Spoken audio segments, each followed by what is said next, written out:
Ini cara mengatur uang saya, Mas.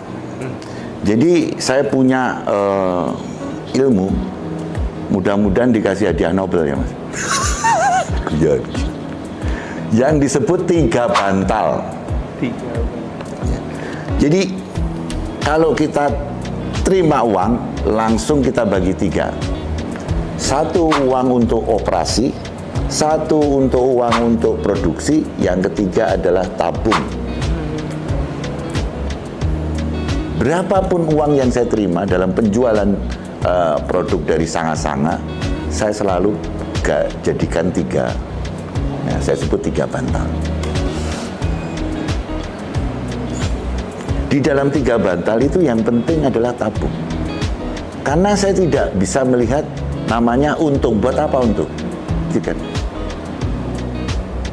Kalau kita mengejar untung bulan ini, besok bulannya nggak untung, habis. Tapi kalau waktu untung saya nabung, waktu tidak untung saya nggak masalah, karena ada tabungan. Jadi secara ekonomi kita stabil. Mau ada krisis, mau ada apa, stabil. Nah, tabung inilah yang saya pakai sebagai ekspansi dari perusahaan. Gitu. Kalau orang nabung bentuk uang, saya misalnya nabung dalam bentuk properti. Di sini villa dan hotel. Jadi villa dan hotel itu bukan pekerjaan khusus, tidak. Itu bukan ekspansi dari perusahaan. Itu adalah bentuk dari tabung. Ya, kan? Mudah-mudahan dia bisa untung. Nah, kita tabungannya tambah besar. Jadi villa 1, jadi villa 2, jadi villa 3, dan seterusnya. Dan villa itu kan nilainya abadi, Mas. Ya, kan? Kecuali ada bencana alam besar, ya. Gitu. Ya, betul. Ya. Betul. Nah, sistem 3 bantal ini akhirnya merubah semua perhitungan akuntansi yang di perusahaan kami. Jadi kami tidak pernah cari untung, ya kan?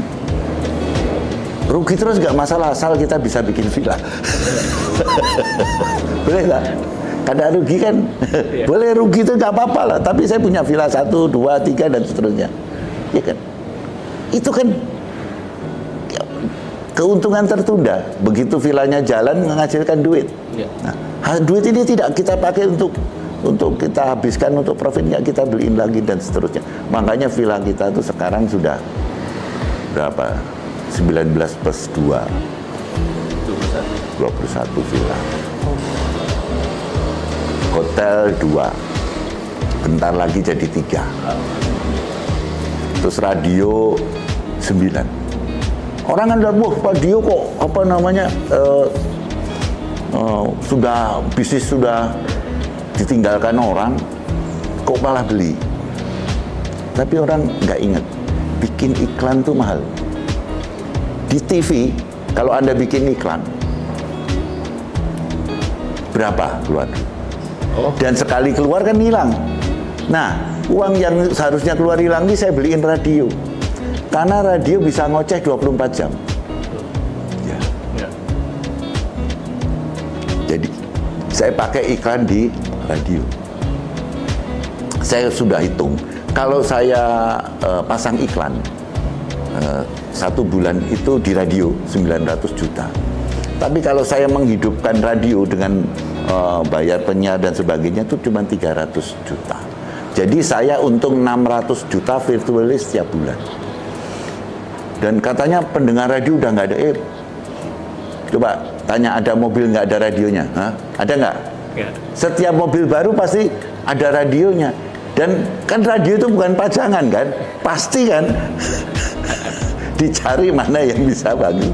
Jadi setiap mobil baru, anggap aja 1 juta mobil baru 1 tahun di Indonesia, ada 1 juta pendengar baru.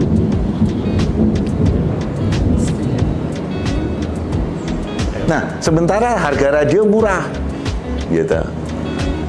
Radio saya beli bukan hanya radionya, sampai propertinya saya beli. Kebetulan properti radio itu di tempat yang bagus. Ya, artinya harga propertinya juga meningkat. Ya.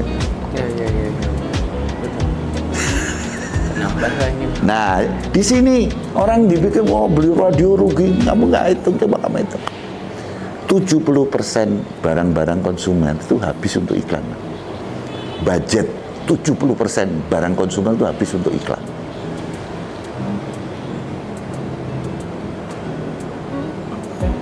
Nah, saya malah jadi tempat beruntung kan untuk jadi makanya biaya iklan kita bukan dibandingkan teman-teman di konsumer lain kecil. Udah kecil iklan kita elit karena kita punya radio. Eksklusivitasnya itu yang mahal. Ya kan? Terus di situ karena saya sedang musik, nah saya bisa hobi saya musik ini saya salurkan coba. Saya pilih lagu-lagu yang saya suka gitu. Itu. Jadi ini saya nggak tahu apakah makanya itu harus jadi kandidat Nobel. Bisa. Dengan cara yang sangat sederhana loh Mas, ya kan. Kalau kita mau bikin sesuatu yang gede tapi dengan biaya yang besar, buat apa ya?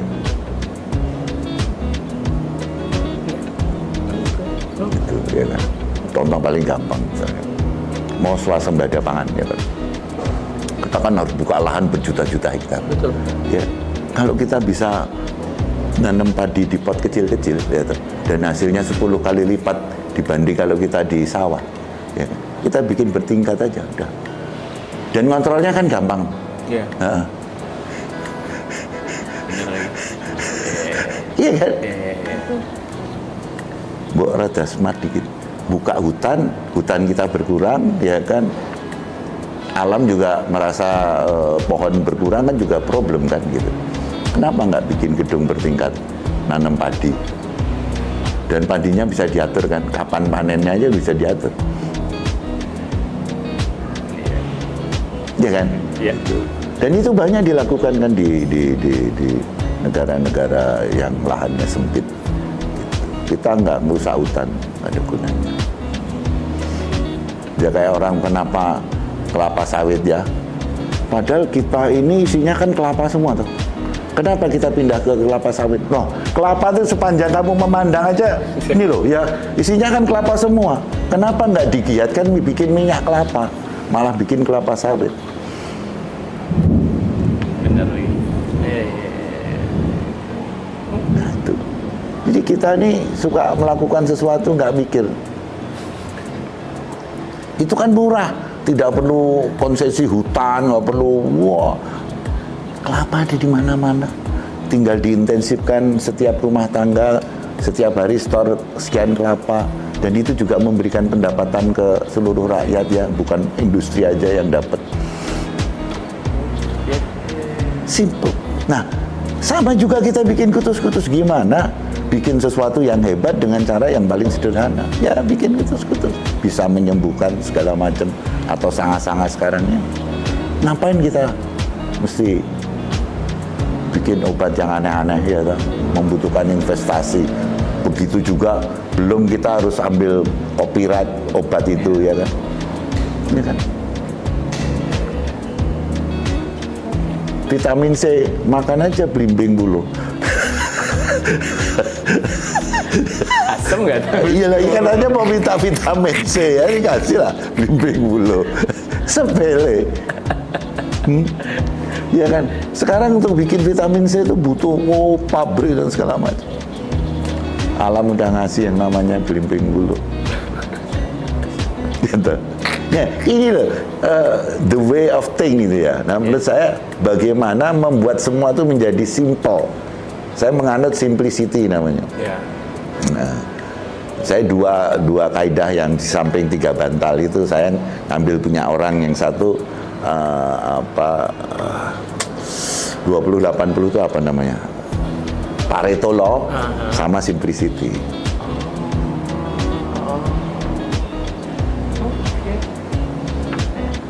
Dengan 20 kita bisa menghasilkan 80 kan gitu.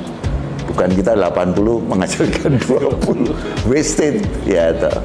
Jadi kenapa kutus-kutus bisa besar? Karena konsep-konsep itu tadi. Ya kan. Dan saya selalu menyiapkan cadangan devisa yang liquid itu sampai 8 bulan produksi. Jadi in case kita nggak laku, kita masih bisa bertahan 8 bulan. Ya.